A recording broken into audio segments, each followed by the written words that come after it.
The mutual fund talk show के fund review series में आप सभी का स्वागत है। आज के एनालिसिस के लिए हमने सेलेक्ट किया है Kotak standard multi cap fund को, जहां हम रिव्यू करेंगे इस फंड की बेसिक इंफॉर्मेशन, पास्ट परफॉर्मेंस और पोर्टफोलियो का एनालिसिस। तो चलिए शुरू करते हैं इस फंड का एनालिसिस और जानते हैं इसकी बेसिक इंफॉर्मेशन। इन्वेस्टमेंट और म्यूचुअल फंड रिलेटेड जानकारी के लिए आप हमारे चैनल को जरूर सब्सक्राइब करें और नोटिफिकेशन बेल को टैप भी करें ताकि आपको हमारे वीडियोस की अपडेट मिलती रहे।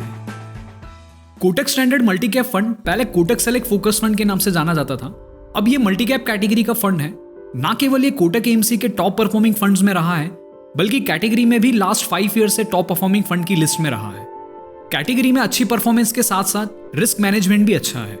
फंड 11 सितंबर 2009 को लॉन्च हुआ था और जनवरी 19 तक फंड का AUM 21,000 करोड़ से ज्यादा हो चुका है। वहीं एक्सपेंस रेशियो 1.98% है, जो कि थोड़ा कम है और अच्छा है। एक साल से पहले रिडीम करने पर 1% एग्जिट लोड भी एप्लीकेबल है और इन्वेस्टमेंट के लिए मिनिमम SIP अमाउंट 1000 रुपीज है और लमसम के लिए मिनिमम अमाउंट 5000 रुपीज है। अब फंड मैनेजर्स की बात करें तो इस फंड को शुरुआत में डिफरेंट फंड मैनेजर्स ने मैनेज किया था, लेकिन अगस्त 2012 से मिस्टर हर्ष उपाध्याय इसे मैनेज कर रहे हैं, जिन्हें स्ट्रेटेजिकली फंड मैनेज करने का अच्छा एक्सपीरियंस है, पर अभी CTWire रेटिंग पर वो रेटेड नहीं है। परफॉर्मेंस एनालिसिस में सबसे पहले करेंगे रिटर्न टेस्ट, जहां हम देखेंगे फंड की कंसिस्टेंसी, पॉजिटिव मार्केट में बीट करने का रेशियो, लॉन्ग टर्म के एवरेज एनुअलाइज रिटर्न्स और करंट पीरियड के रिटर्न्स। कंसिस्टेंसी के लिए हम 1 ईयर के रोलिंग रिटर्न्स निकालकर बेंचमार्क से कंपेयर करते हैं, जहां फंड की कंसिस्टेंसी 81% रही है, यानी 21 ऑब्जर्वेशन में से 17 टाइम्स बेंचमार्क के रिटर्न्स को बीट किया है। पॉजिटिव मार्केट में परफॉर्मेंस को चेक करने के लिए अपसाइड रेशियो देखा जाता है, जहां अगर अपसाइड रेशियो 100 से ऊपर है तो इसका मतलब मार्केट के पॉजिटिव फेज में फंड ने बेंचमार्क से ज्यादा रिटर्न दिए हैं। इसी फंड का लास्ट 3 ईयर का अपसाइड रेशियो 96 रहा है, यानी पॉजिटिव मार्केट में परफॉर्मेंस बेंचमार्क से कम रही है, पर कैटेगरी के अकॉर्डिंग अच्छा है। फंड के लॉन्ग टर्म के एवरेज रिटर्न्स देखें तो लॉन्च के बाद से एवरेज एनुअलाइज रिटर्न 13.42% है, जो कि टॉप फंड्स की लिस्ट में सबसे कम है। लेकिन करंट टाइम फ्रेम में फंड के रिटर्न्स कैटेगरी में बहुत ही अच्छे रहे हैं, जहां लास्ट 5 ईयर्स में 18% से ज्यादा और लास्ट 3 ईयर्स में 17% तक है।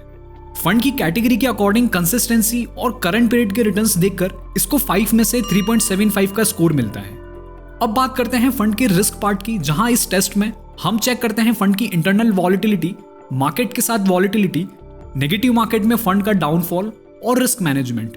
वॉलेटिलिटी के लिए देखते हैं स्टैंडर्ड डेविएशन, मार्केट वॉलेटिलिटी के लिए चेक करते हैं बीटा और रिस्क मैनेजमेंट को चेक किया जाता है डाउनसाइड रेशियो से। फंड का 3 ईयर स्टैंडर्ड डेविएशन 13.22% है, जो कि बेंचमार्क स्टैंडर्ड डेविएशन 13.79% के ऑलमोस्ट इक्वल है, यानी फंड की इंटरनल वॉलेटिलिटी मॉडरेट है। वहीं दूसरी ओर फंड का बीटा 0.94 है, जिससे पता चलता है फंड का रिएक्शन मार्केट के रिएक्शन से कम है। पिछले 3 सालों में फंड का मैक्सिमम फॉल 11.44% रहा है, जो कि बेंचमार्क के मैक्सिमम फॉल 12.26% से भी कम है। वहीं फंड का डाउनसाइड रेशियो 87 है, जिससे यह पता चलता है कि मार्केट के नेगेटिव फेज में फंड बेंचमार्क से कम गिरा है, जिससे हम ये मान सकते हैं कि फंड मैनेजर ने रिस्क को अच्छे से मैनेज किया है। इसी के साथ फंड के रिस्क टू रिवॉर्ड को चेक किया है शार्प और सॉर्टिनो रेशियो से। फंड का करंट शार्प रेशियो 1.06 है और सॉर्टिनो रेशियो 1.41 है, जो कि बेंचमार्क के शार्प रेशियो 0.97 और सॉर्टिनो रेशियो 1.16 से ज्यादा है, जिससे पता चलता है कि कम रिस्क पर इस फंड के रिटर्न्स काफी अच्छे रहे हैं। इसलिए इस फंड को रिस्क टेस्ट में 5 में से 4 का स्कोर मिलता है। अब बात कर लेते हैं फंड के पोर्टफोलियो एनालिसिस, जो कि फंड एनालिसिस में सबसे इंपॉर्टेंट सेक्शन है, जिससे हम फ्यूचर की परफॉर्मेंस को प्रोजेक्ट कर सकते हैं। इसके लिए हम फंड की इन्वेस्टमेंट स्टाइल, एलोकेशन और इंपॉर्टेंट फंडामेंटल रेशियोज को एनालाइज करते हैं। इन्वेस्टमेंट स्टाइल में फिलॉसफी, स्ट्रेटेजी, मैनेजमेंट और डाइवर्सिफिकेशन को चेक किया जाता है। वहीं एलोकेशन में मार्केट कैप, सेक्टर्स और टॉप, मिडिल और बॉटम होल्डिंग्स को देखते हैं। इन सभी एलोकेशन को फंडामेंटल रेशियोज पर एनालाइज किया जाता है। सबसे पहले इन्वेस्टमेंट स्टाइल को देखें तो Kotak standard multi cap fund दोनों एसेट सिलेक्शन और मार्केट टाइमिंग फिलोसफी फॉलो करता है, जहां टाइमिंग के लिए वो टॉप डाउन अप्रोच यूज करके अच्छे ग्रोथ सेक्टर्स फिल्टर करते हैं।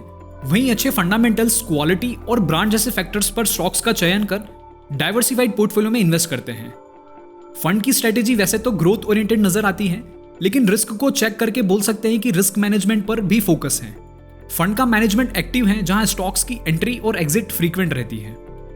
पोर्टफोलियो एलोकेशन में अगर मार्केट कैप की बात करें तो ये फंड एक लार्ज कैप ओरिएंटेड फंड है, जिसका करंटली 49% इन्वेस्टमेंट जायंट कंपनीज में और 22% इन्वेस्टमेंट लार्ज कंपनीज में है।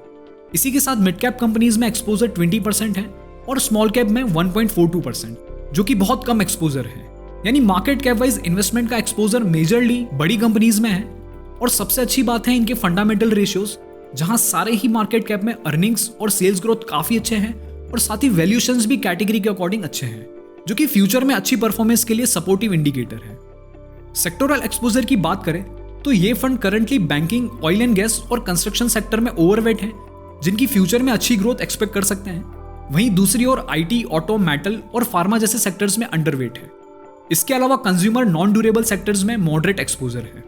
अब होल्डिंग्स की बात करें तो टोटल 56 स्टॉक्स हैं, जहां टॉप 10 होल्डिंग का एलोकेशन 47% है, मिडिल 10 का लगभग 19% और बॉटम 10 का 1% है।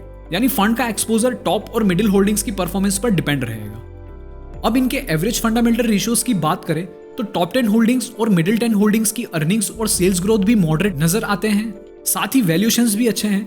लेकिन बॉटम 10 की मार्जिन्स काफी लो हैं पर वैल्यूएशंस अच्छे हैं। ओवरऑल इन्वेस्टमेंट स्टाइल, एलोकेशन और फंडामेंटल रेशियोज को देखते हुए इस सेक्शन में फंड को 3.75 का स्कोर मिलता है। फंड अब तक कैटेगरी का कंसिस्टेंट टॉप परफॉर्मिंग फंड रहा है और इसी के साथ रिस्क भी कैटेगरी के अकॉर्डिंग मॉडरेट रही है। फंड का मैनेजमेंट एक्टिव है और पोर्टफोलियो भी अच्छा नजर आता है, इसलिए फ्यूचर में भी इसी तरह की परफॉर्मेंस एक्सपेक्टेड है। अब सूटेबिलिटी की बात करें तो ये फंड उन इन्वेस्टर्स के लिए है जो मॉडरेट रिस्क के साथ इक्विटी मार्केट में अच्छे रिटर्न्स एक्सपेक्ट करते हैं, साथ ही एक्टिव इन्वेस्टमेंट में बिलीव करते हैं, यानी मार्केट सिनेरियो के अकॉर्डिंग पोर्टफोलियो भी चेंज होता रहे। Risk wise moderate risk takers के लिए अच्छा फंड है। वहीं फंड में investment time horizon 3 to 5 years का होना चाहिए। तो ये था Kotak standard multi cap fund का रिव्यू। अगर आप इससे रिलेटेड कुछ पूछना चाहते हैं या फिर कोई राय रखते हैं तो कमेंट कर सकते हैं।